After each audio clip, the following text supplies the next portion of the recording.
Welcome to snacks organics. Bengaluru கத்திரிக்காய் நல்ல நீளமாக கனமான கத்திரிக்காய் கிடச்சிது. அந்த கத்திரிக்காயவே நான் ஒரு வீடியோ எடுத்தேன், அதை ஸ்கிப்பாக எடுத்து அதை நீங்கள் இந்த மாதிரி ரவுண்ட் ஷேப்பில் கட் பண்ணிக்கோங்க. ஈவனாக கட் பண்ணிவிட்டு ஒரு இழுப்பு சட்டியில் எண்ணெய் விட்டுட்டு நல்லா அதை ரவுண்டாக கட் பண்ணி பொறுமையாக வதக்குங்க. கொஞ்சமாக காரப்பொடி, மஞ்சப்பொடி, உப்பு சேர்த்து வதக்குங்க. அப்போ தான் அந்த உப்பு காரம்லாம் அந்த கத்திரிக்காயில் ஏறிண்டு டேஸ்ட் ரொம்ப கூடுதலாக இருக்கும். ஓரளவுக்கு நீங்கள் வதக்கினதுக்கப்புறம் அதை எடுத்து வச்சுட்டுருங்க.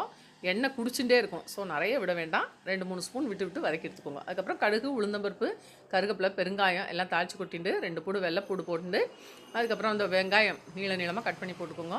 இதெல்லாம் நல்லா அந்த குழம்பை வந்து இந்த எசன்ஸ் ஃபுல்லாக இறங்கிட்டு அந்த குழம்பு ரொம்ப டேஸ்ட்டை கூட்டி கொடுக்கும். அது கூட நான் கொஞ்சம் பட்டர் பீன்ஸ் கூட சேர்த்துட்டுருக்கேன். சாம்பார் பொடி ஆட் பண்ணிக்கோங்க. எப்போவுமே சாம்பார் பொடி வந்து எண்ணெய் விட்டு அதில் வதக்கிட்டேன்னா நல்லா எண்ணெய் மிதந்துட்டு ரொம்ப டேஸ்ட்டாக இருக்கும். அது ரொம்ப டிப்ஸு. சில பேர் குழம்பு நாங்கள் வத்த குழம்பு வைக்கிறோம், புளிக்குழம்பு வைக்கிறோம், எண்ணெய் மிதக்கலையே அப்படின்பா. பொடியை வந்து நீங்கள் எண்ணெயில் வதக்கிடணும். அதுக்கப்புறம் அந்த கத்திரிக்காயும் போட்டு பொறுமையாக வதக்குங்க.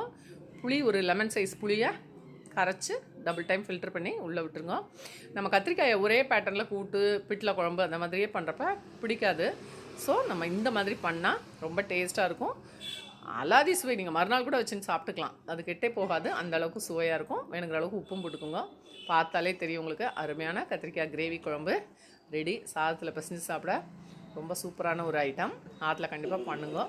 பண்ணிவிட்டு லைக் பண்ணி, ஷேர் பண்ணி, கமெண்ட்ஸ் போடுங்க. இதுக்கு வந்து தேங்காய் போட்ட கூட்டு நல்லாயிருக்கும். பீட்ரூட் கறியும்